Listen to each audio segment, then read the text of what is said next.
नमस्कार, मैं हूं आपके साथ अंकिता पाल। बुलेटिन की शुरुआत करते हैं।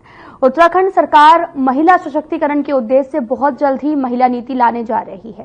राज्य के सीएम पुष्कर सिंह धामी ने राज्य स्थापना दिवस के अवसर पर इसकी घोषणा की है। और साथ ही आपको यह भी बताते चलें कि उत्तराखंड विधानसभा अध्यक्ष ऋतु खंडूड़ी भूषण ने भी सरकार के इन प्रयासों की सराहना की है। उन्होंने कहा कि मौजूदा सरकार समय में जो है वो महिलाओं को आगे बढ़ाना बेहद जरूरी है।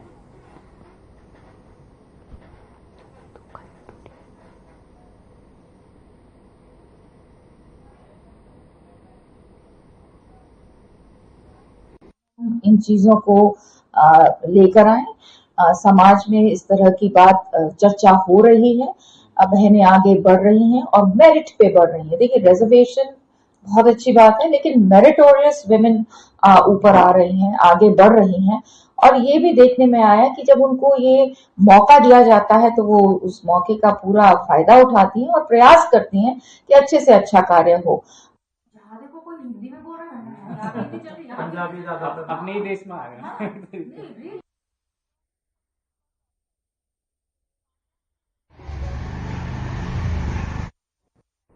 जिलाधिकारी सबीन बंसल और साथ ही आपको यह भी बताते चला कि एसएसपी अजय सिंह ने दोपहिया वाहन से शहर में स्थलीय निरीक्षण किया है। साथ ही कमी पाई जाने पर भी संबंधित अधिकारियों को दिशा निर्देश देने का काम भी किया है। साथ ही डीएम सबीन बंसल ने बताया कि यहां पर जिला प्रशासन स्तर से इस तरह का दूसरा निरीक्षण है और वहीं शहर के भीतर ट्रैफिक, ड्रेनेज आदि सिस्टम को किस तरह से कारगर बनाया जा सकता है, उसके लिए भी इस प्रकार का स्थलीय निरीक्षण काफी कारगर साबित हो सकता है। और वहीं इस प्रकार के अभियान भविष्य में भी जारी रहेंगे।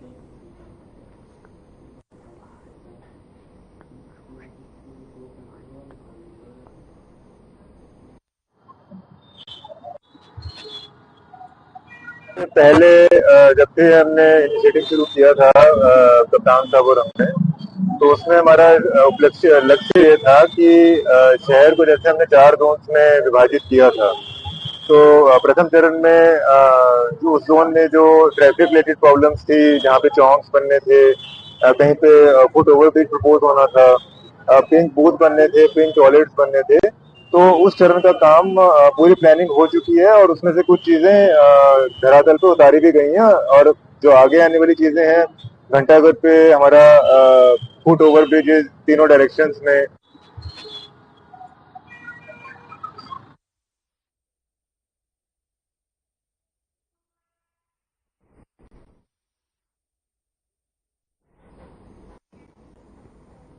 बच्चों के सर्वांगीण विकास के लिए पठन पाठन के साथ खेल गतिविधि भी काफी ज्यादा आवश्यक है।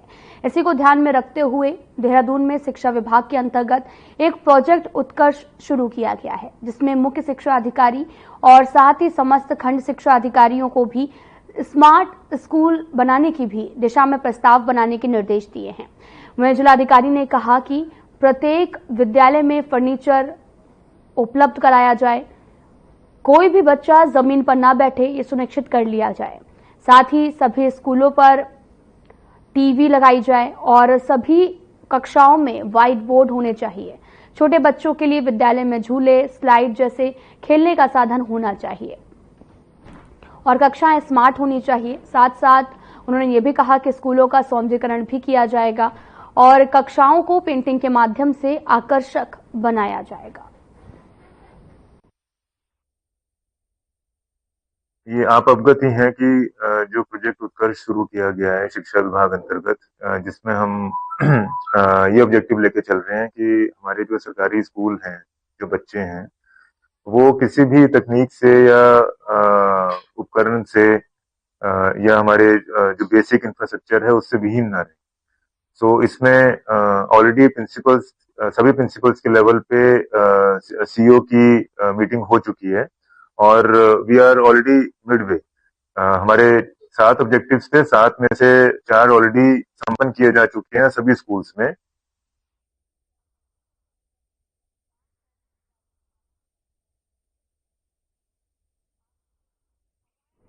जनपद पौड़ी में कानून से खिलवाड़ करने वाले आदतन अपराधियों के खिलाफ पुलिस की कार्रवाई जारी है। आपको बताते चले कि कोटद्वार के सीओ वैभव सैनी ने भी जानकारी देते हुए बताया कि जनपद में अभी तक 8 आदतन अपराधियों के खिलाफ गुंडा एक्ट की कार्रवाई की गई है।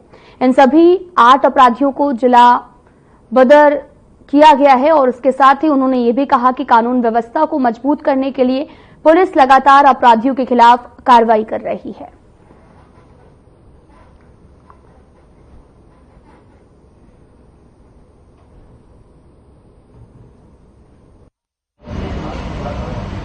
आप देखिए तो पिछले उसमें भी हमने लगभग 2-3 व्यक्तियों को जिला बदर किया है और इसमें पूरे उसमें अगर आप देखें पूरे साल में इस बार अच्छी कार्रवाई की गई है गुंडा एक्ट में और लगभग 8 व्यक्तियों को अभी तक जो हमारे सर्कल के हैं उन्हें जिला बदर किया गया है।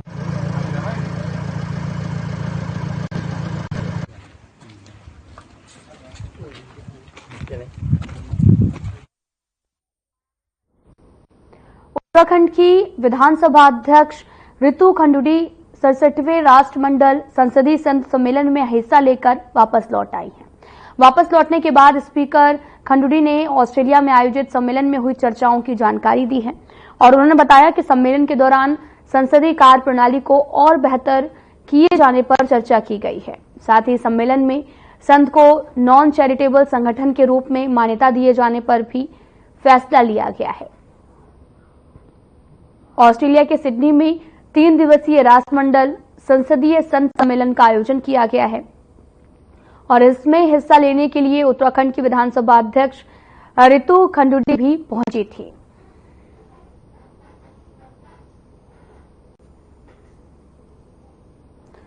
आपको बताते चले कि संसदीय कार्य प्रणाली पर चर्चा हुई है, जहां पर रितु खंडूड़ी भी मौके पर पहुंची। 67वें राष्ट्रमंडल संसदीय संघ की अब समाप्ति भी हो गई है, जिसको लेकर आपको बताते चलें कि रितु खंडूड़ी ने भी इसमें हिस्सा लिया और साथ ही संसदीय कार्य प्रणाली पर चर्चा की है।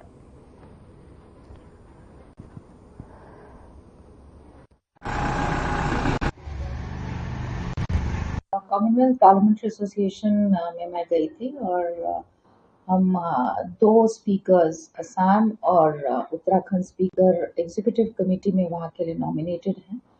तो हम वहाँ पहुँचे, एग्जीक्यूटिव कमेटी की अच्छी हमारी बैठक हुई जिसमें बहुत सारी चर्चा हुई और आपको ये बताते हुए भी खुशी है कि हम अभी तक एक चैरिटी ऑर्गेनाइजेशन थे जो कि ब्रिटिश रूल के तहत हमारे यहाँ काम होता था और काफ़ी समय से सभी देश लगे थे कि हम इसको नॉन चैरिटेबल करें ताकि हम एक अच्छे इंटरनेशनल ऑर्गेनाइजेशन के तौर पर फिर अपनी जगह बना सकें। तो इस बार ये ब्रिटिश सरकार के द्वारा ये निर्णय हुआ है और किंग ने अपनी स्पीच में इसको कहा है। देखो कोई हिंदी में बोल रहा है, पंजाबी अपने ही देश में आ गया। देहरादून में कुछ दिन पहले एसटीएफ ने ज्वाइंट ऑपरेशन कर उत्तराखंड के दुर्लभ पशु कस्तूरी मृग के 25 आपको बताते चले कि ग्राम कसूरी एक तस्कर से बरामद किए थे और इसके बाद में अब एसटीएफ उसके नेटवर्क के संबंध में जांच के लिए वन विभाग की टीम के साथ में कार्रवाई कर रही है।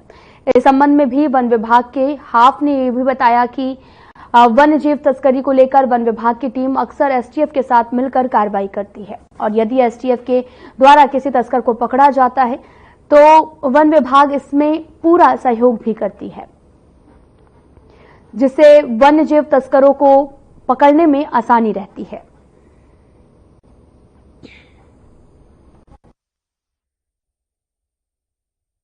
एसटीएफ जब भी कार्रवाई करता है इस तरह की चीजों में तो वन विभाग के साथ कोऑर्डिनेटेड फॉर्म में ये चीजें प्रायः होती हैं और हम लोग लगातार इसमें सपोर्ट करते हैं क्योंकि कई बार ऐसा होता है कि हम लोग जॉइंटली ऑपरेशन करते हैं, कई बार वो करते हैं और फिर हमारी मदद लेते हैं। तो ये सभी इन्फोर्समेंट एजेंसीज का दायित्व बनता है कि इस तरह की कोई भी घटना हो तो उसमें सब लोग कोशिश करके इन चीजों को कंट्रोल करें, एलिमिनेट करें। तो उसी के क्रम में और इस तरह की घटनाएं हैं तो ये एक मुद्दा है जिसमें हमें थोड़ा डीप इंक्वायरी करने की जरूरत है।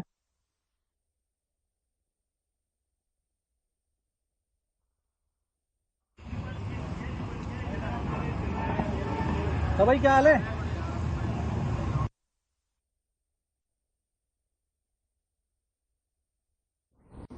सिडनी में आयोजित 67वें राष्ट्रमंडल संसदीय सम्मेलन में राज्यसभा सांसद नरेश बंसल ने कई विषयों पर विचार व्यक्त किए हैं। उन्होंने कहा कि मोदी सरकार में भारत ने हर क्षेत्र में सर्वगीण विकास किया है।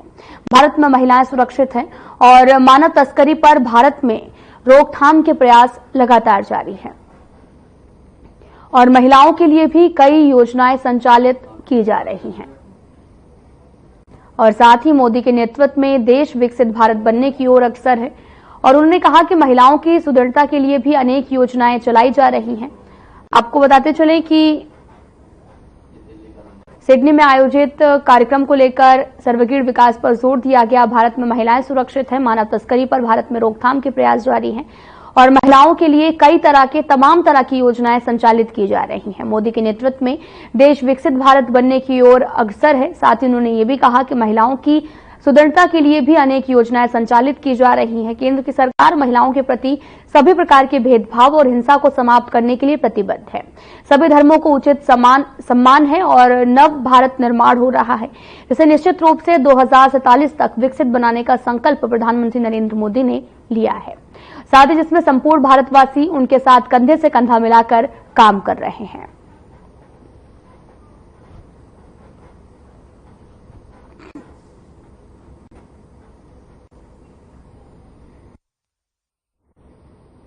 प्रधानमंत्री नरेंद्र मोदी ने बीती शाम बीजेपी के वरिष्ठ नेता और पौड़ी गढ़वाल के सांसद अनिल बलूनी के दिल्ली स्थित आवास पर पहुंचकर एगाज बग्वाल पर्व मनाया है। आपको बताते चलिए कि बीजेपी सांसद हर साल यहां पर पर्व मनाते हैं, लेकिन इस बार पीएम मोदी के पहुंचने से ये खास मौका और भी खास हो गया है। पीएम नरेंद्र मोदी उत्तराखंड के लोक पर्व को मनाने के लिए बलूनी के निमंत्रण पर उनके आवास पर पहुंचे थे। इस मौके पर बीजेपी अध्यक्ष जेपी नड्डा और उपराष्ट्रपति जगदीप धनखड़, साथ ही रक्षा मंत्री राजनाथ सिंह समेत अनेक लोग यहां पर समारोह में शामिल हुए। उत्तराखंड के लोक पर्व एगाज बग्वाल पर प्रधानमंत्री नरेंद्र मोदी ने प्रदेश की पारंपरिक टोपी पहनी और इस मौके पर पीएम ने सांसद अनिल बलूनी के आवास पर गौ पूजन, तुलसी पूजन कर एगाज की ज्योति प्रज्वलित करते हुए प्रदेशवासियों को शुभकामनाएं दी हैं।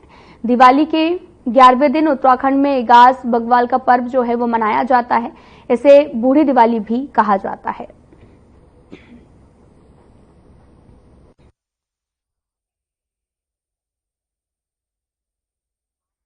बताते चले कि राज्यसभा सदस्य और बीजेपी के मुख्य राष्ट्रीय प्रवक्ता अनिल बलूनी के 20 गुरुद्वारा राकबगंज और साथ ही कई तरह की इस पर्व को मनाया गया। साथ ही इस अवसर पर पीएम नरेंद्र मोदी ने यहां पर पहुंचे और यहां पर गौ पूजा के साथ पवित्र अग्नि प्रज्वलित की है।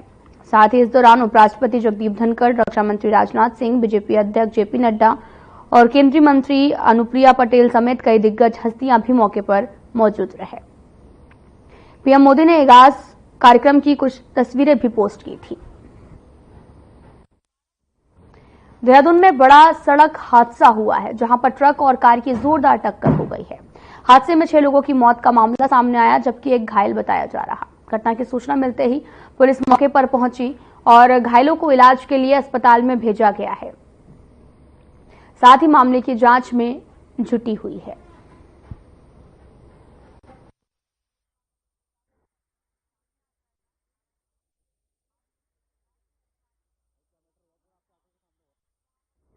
आपको बताते चले कि 6 लोगों की मौत का ये पूरा मामला सामने आया, जहां पर पुलिस इस पूरे मामले की जांच पड़ताल में भी जुटी हुई। आपको तस्वीरें दिखा रहे हैं जहां पर देहरादून में बड़ा सड़क हादसा हो गया है और सड़क हादसे की खबर सामने आने के बाद आपको बताते चले कि 6 युवकों की हादसे में मौत का मामला सामने आया, जबकि एक को अस्पताल में भर्ती कराया गया है।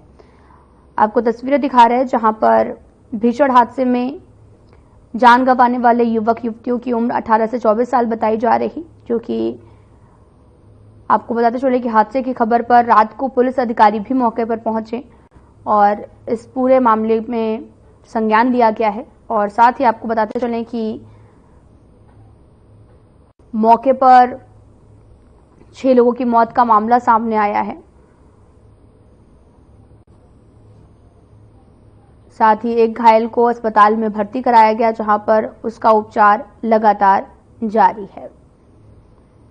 देहरादून में दिल दहला देने वाला सड़क हादसा सामने आया, जहां पर 6 युवकों की हादसे में मौत हो गई, जबकि एक जिंदगी मौत के बीच जंग लड़ रही है। तस्वीरें भी आपको दिखा रहे हैं जहां पर भीषण सड़क हादसा हुआ और इस दौरान भीषण हादसे में 6 युवक युवतियों की मौत हो गई है। हादसा इतना भयानक था कि घटनास्थल का हाल देखकर किसी की भी रूह कांप जाएगी। तस्वीरें भी आपको दिखा रहे हैं जहां पर गाड़ी के परखच्चे उड़ गए हैं।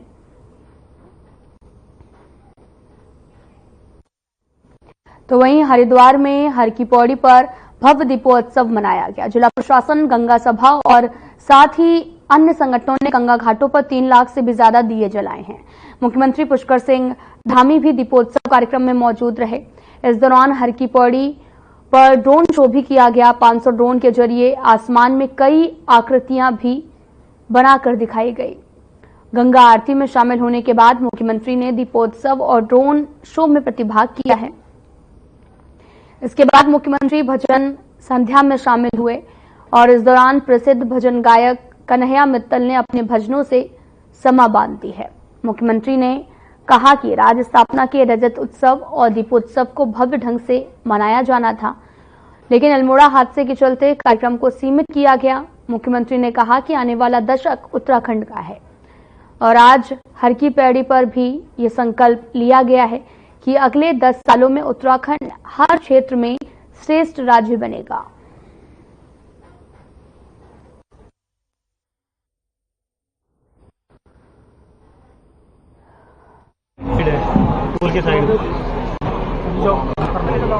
उत्सव और दीपोत्सव के रूप में हमें बहुत बड़े पैमाने पर हम इसको मनाना चाहते थे, लेकिन पिछले दिनों सड़क दुर्घटना में जो हमारे राज्य के 36 लोगों की जान चली गई, उसके कारण से हम इसको बहुत सादगीपूर्ण तरीके से और दीपोत्सव के रूप में एक संकल्प लेते हैं कि इन 25 सालों में हमारा राज्य हिंदुस्तान का श्रेष्ठ राज्य बनेगा। उत्तराखंड में विकास का महायज्ञ चल रहा है। इस महायज्ञ में हर एक उत्तराखंड वासी को अपनी सहभागिता करनी है। माननीय मुख्य अतिथि महोदय, उत्तराखंड सरकार से अनुरोध करूंगी। कैबिनेट मंत्री रेखा आर्य ने उत्तराखंड राजभवन देहरादून में राज्यपाल गुरमीत सिंह से मुलाकात की। इस दौरान उन्होंने राज्यपाल को 14 नवंबर को बाल दिवस पर होने वाले युवा महोत्सव 2024 के समापन समारोह में शामिल होने का आग्रह किया। उनके आग्रह को स्वीकार करते हुए महोत्सव में शामिल होने की राज्यपाल ने बात मानी है। वहीं कैबिनेट मंत्री रेखा आर्य ने कहा कि राज्यपाल के मार्गदर्शन और अनुभव विशेषकर युवाओं के लिए अत्यंत लाभदायक सिद्ध होगा।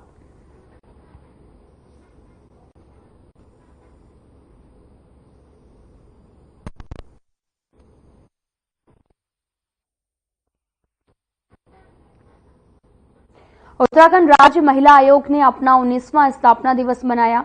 इस मौके पर आयोग की अध्यक्ष कुसुम कंडवाल ने भी कहा कि आयोग महिलाओं के लिए बेहतर कार्य कर रहा है। प्रदेश में सभी जिलों में महिलाओं का हाल लगातार जाना जा रहा है। महिलाओं के लिए प्रत्येक थाने और वन स्टॉप में महिला हेल्पलाइन की स्थिति जानी जा रही है और वहीं महिलाओं की सुरक्षा की स्थिति भी जानी जा रही है। साथ ही उन्होंने ये भी कहा कि विश्वविद्यालय में युवतियों के साथ संपर्क कर जन जागरूकता अभियान भी चलाया जा रहा है।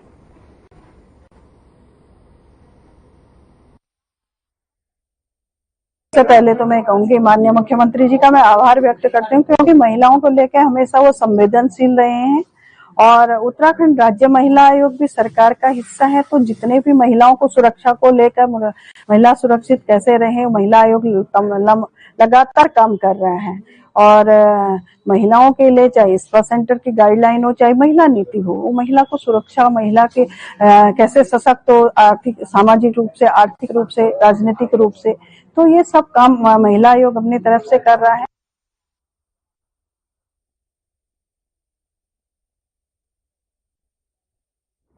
खबर ऋषिकेश से है, जहां पर जिलाधिकारी देहरादून ने उप जिला चिकित्सालय ऋषिकेश का आईसीयू बंद होने पर कड़ी नाराजगी जाहिर की है और 15 दिन के भीतर आईसीयू संचालन करने के निर्देश भी दिए। ऐसा नहीं करने पर जिलाधिकारी ने कार्रवाई की भी चेतावनी दी है।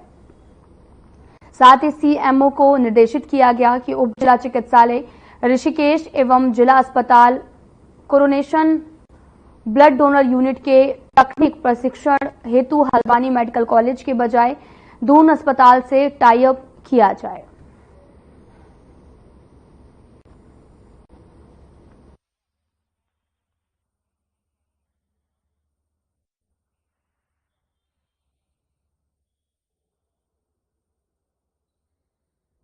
कांग्रेस के वरिष्ठ नेताओं ने प्रदेश सरकार पर आरोप लगाते हुए कहा कि बीजेपी निकाय चुनाव कराने से भाग रही है, इसलिए लगातार तारीख पे तारीख दी जा रही है। वहीं सरकार अब इस पर अध्यादेश लाने जा रही है। कांग्रेस ने कहा कि प्रदेश सरकारी ये जानती है कि इस बार भी निकाय चुनाव में उन्हें हार का सामना करना पड़ेगा, इसलिए ये टालमटोल किया जा रहा है। वहीं सत्तारूढ़ दल की तरफ से भी कैबिनेट मंत्री प्रेमचंद अग्रवाल ने स्पष्ट रूप से कहा कि विपक्ष का काम सिर्फ लोगों को भ्रमित करना है। सरकार चुनाव कराने की दिशा में कदम बढ़ा रही है। सामान्य रूप से खाला गांव के ऊपर लगातार खाला गांव ये सर ये आपका राष्ट्रीय है शिव मंदिर के ऊपर अभी भी सर 2 पॉकलेट मशीन लगी हुई है दौरा गया है तो सारे घाटों पर कल जाऊँगा चलाइएगा और आपको वो तब होगा तैयारी है। वो मैंने डीएम से बोला ठीक कराओ वहाँ इस पर हमें गंदगी थी।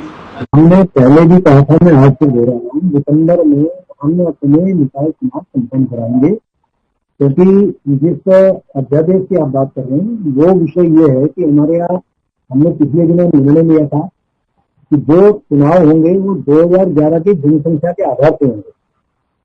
आरक्षण का विषय जो आप जानते हैं, जो हमारे एकल आयोग था बीएस वर्मा साहब की अध्यक्षता में बना था, जिसकी रिपोर्ट सरकार ने स्वीकार की, कैबिनेट ने उसको पास किया और उसको अध्यादेश के शक्ल में इसलिए लाना कि आप जानते हैं कि अभी हमारे सामने विधानसभा का सत्र थोड़ा दूर है, तो उससे पहले अध्यादेश की फॉर्म में वो आएगा, तब तक इसको लागू करेंगे, फिर हम चुनाव कराने की स्थिति में। सरकार लगातार निकाय चुनाव से भाग रही है क्योंकि हार का डर सता रहा है, इसलिए तारीख पे तारीख हाई कोर्ट में 3 बार झूठ बोल दिया। अब फिर अध्यादेश की तैयारी है। हम तो शुरू से कह रहे हैं भाई निकाय चुनाव में कोई हारेगा कोई जीतेगा, एक ही तो जीतेगा अगर मेयर बनना है। अगर एक वार्ड में पार्षद बनना है एक ही पार्षद बनेगा, वो कांग्रेस का भी बन सकता है, बीजेपी का भी बन सकता है या कोई इंडिपेंडेंट भी बन सकता है।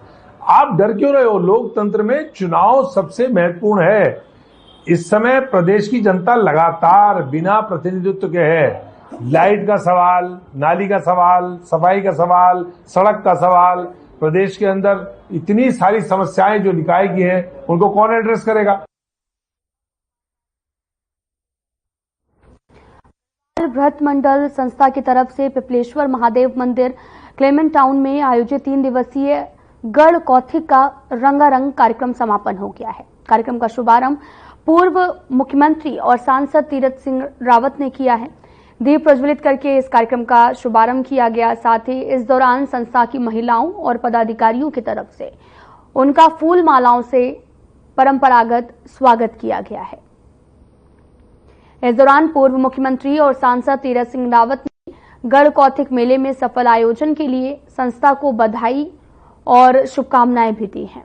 साथ ही उन्होंने कहा कि गढ़ कौथिक के आयोजन से हमारी नई पीढ़ी को हमारे खान पान को और रीति रिवाज और विरासतों का पता चलता है।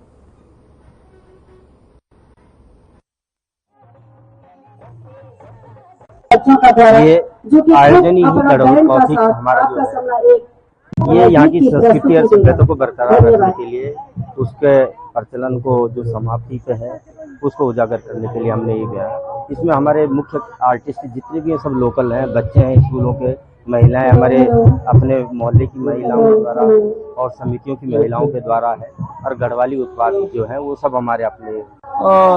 पहली बात तो यह है कि ये गढ़ कौथिक और एक क्लेमेंट टाउन, मैं यहाँ की टीम को, जो यहाँ के संरक्षण मंडल है, जो यहाँ के वर्तमान टीम है, उन सबको मैं बधाई देना चाहता हूँ हृदय से, इसलिए कि नियमितता इस कार्यक्रम में है, 12-13 सालों से चल रहा है और अच्छे कलाकारों को मंच पे ला रहे हैं। स्थानीय कलाकार जो इसी क्षेत्र के हैं उनको प्रोत्साहित करना, उनका उत्साहवर्धन करना, तो ये अपने आप में बहुत बड़ी बात है। और अपना जो मूल है उसको इन्होंने जिंदा रखा है। फिलहाल में इतना ही। नमस्कार।